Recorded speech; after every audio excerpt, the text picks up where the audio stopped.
West percussion, Leroy Anderson and Sleigh Ride. Time for headlines now with Tina on 2.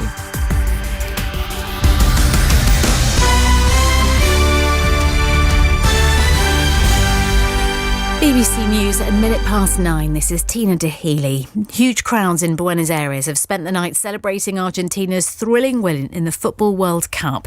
Their captain Lionel Messi led them to victory over France in the final in Qatar and cemented his place as one of the sport's greatest players. The title was decided by a penalty shootout when the game ended 3-3 after extra time. These fans in Buenos Aires are ecstatic. I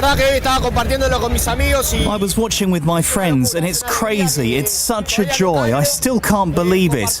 I will never forget sharing it with friends, with family, coming here with the people. I'm really happy. I have no words. I'm 34 years old and I'd never seen Argentina become champions. To celebrate it here with everyone and having the bonus that Messi got the trophy is an unexplainable happiness. The leader of a union which represents some of the health staff due to go on strike this week has accused the government of being completely intransigent in talks so far. Ministers have called for more discussions with unions, but on conditions and not pay, and say the country cannot afford their demands for above-inflation wage rises.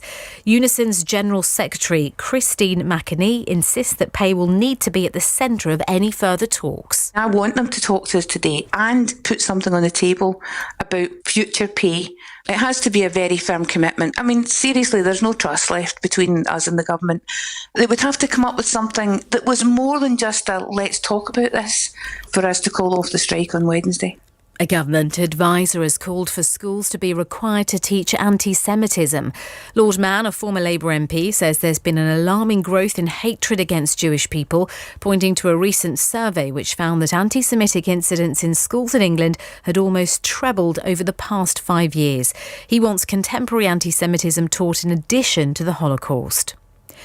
More than 130 bus companies in England have agreed to offer single fares of no more than £2 between January and March next year.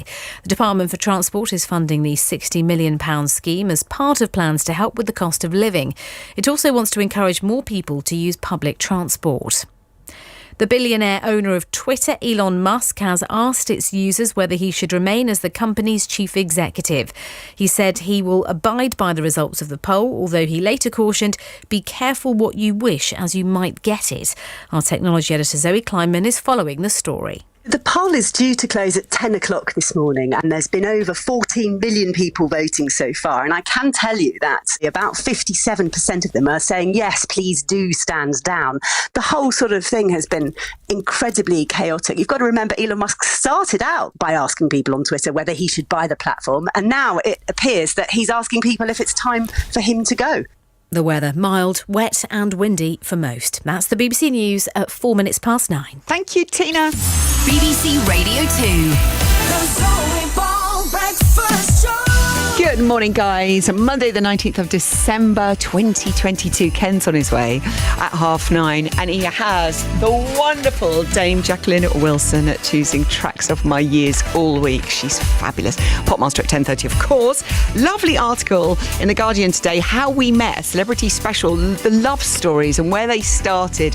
Simon Callow, Val McDermid, Tom Kerridge, how they met their beautiful partners.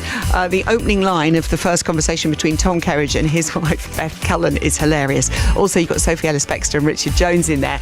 And it links rather nicely to our Pick Your Own playlist today. 3 songs picked by you, one of our listeners. Monica Lawrence in Devon has gone old school. She sent me a letter in the post. It was wonderful.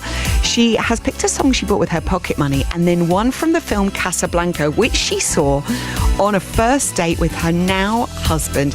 And a final song which she says it all, is for how they're celebrating 65 years of marriage this month. Thank you so much, Monica, for taking time to write. Letters are so wonderful, and I really think you're going to enjoy these 3 songs. First, we're going back to the 40s.